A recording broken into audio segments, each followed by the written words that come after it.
मी आमच्या या ऍक्टच्या अंतर्गत या महाराष्ट्राचा या देशाचा एक नागरिक म्हणून आम्ही इथं एफआयआर करण्यासाठी आलो। एफआयआर करत असताना सुरुवातीला तिथं एक पीआय तिथं सिनियर पीआय उपस्थित होते। मग त्यांच्याशी बोलल्यानंतर थोडी वादावादी झाली। एक ज्युनियर कुणीतरी व्यक्ती होता, त्यांनी काहीतरी बोललं की हे होऊ शकत नाही वगैरे, आणि मग त्यांना वकिलाच्या माध्यमातून प्रांजल नावाचे आमचे वकील इथं आलेले, त्यांनी तिथं समजून सांगितलं हा ऍक्ट काय आणि कॉन्ग्रेजेबल ऑफेन्स आहे, हे मी नाही, महाराष्ट्रातला कुठल्याही वकिलाला तुम्ही विचारा, जजला तुम्ही विचारा, आणि हे मराठी जजेस आणि वकील हे तुम्ही ऐकत असाल तर मग असं असताना एफआयआर हा करायला तिथं लॅपटॉप आणला गेला होता आणि माझं स्टेटमेंट टाईप करायला सुरुवात झाली होती। मग एक मोठे एक मोठा अधिकारी म्हणजे अडिशनल म्हणजे डीसीपी इथं आले आणि त्यांनी तिथं येऊन सांगितलं नाही एफआयआर होणार नाही।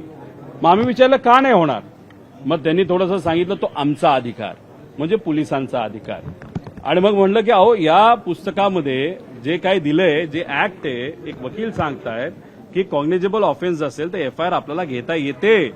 त्यांनी तिथं सांगितलं तुम्हाला करायचं करा, आम्ही एफआयआर करून घेऊ शकत नाही, आणि हे तुम्हाला ज्याला सांगायचंय तुम्ही त्याला सांगा, तुम्हाला जिथं जायचं तिथं जा, जी कारवाई करायची तुम्ही करा, पण आम्ही ही एफआयआर नोंद करू शकत नाही। मग दुर्दैव असं या देशातला नागरिक म्हणून आमचा जो अधिकार आहे तोच आम्हाला वापरून दिला जात नाही। मग कोणाचा असा फोन आला या मोठ्या डीसीपीला की ज्याच्यामुळे ते एफआयआर करून देत नाहीत। आता याच्यामध्ये हा आमचा अधिकार आहे, त्याच्याच बरोबर एफआयआर करायला घेतली होती, मग ती कॅन्सल केली, आणि मग अशा पद्धतीने दबाव आणून तुम्ही म्हणत असाल एफआयआर होऊ शकत नाही, तर तुम्ही कुठल्याही वकिलाला विचारा, एफआयआर 100% तिथं होऊ शकते आणि एफआयआर झालीच पाहिजे। 100% ती जाणवली ना, मग एवढी मगरुरी दाखवायची नसते। आणि मगरुरी एक सांगतो, कुठल्याही अधिकारीची अशीच मगरुरी येत नसते, कुठून तरी त्यांना तिथं पाठिंबा असल्याशिवाय मगरुरी येत नसते। पण एक आहे आमची अशी परिस्थिती, लाखो लोकांचं प्रतिनिधित्व करणाऱ्या आमदारांची अशी परिस्थिती, दादांच्या बाबतीतला विषय असता आम्ही त्यांना हे सांगितलं ठीक आहे नेता म्हणून तुम्ही दादांकडे काय दृष्टिकोनातून बघता हे मला माहित नाही, पण जाधव नावाचा एक कर्मचारी हा पोलीस विभागाचाच कर्मचारी होता ना, त्यासाठी पण आम्ही लढतोय ना, आणि मग त्याच्याकडे बघून तुम्हाला एफआयआर करायला काय हरकत आहे? नाही, आम्हाला करायचीच नाही, ती तुमची भूमिका असेल तर आम्ही त्याला काय करणार? तुम्ही सांगितलं एका बड्या अधिकाऱ्याचा फोन आलेला, कोण होता?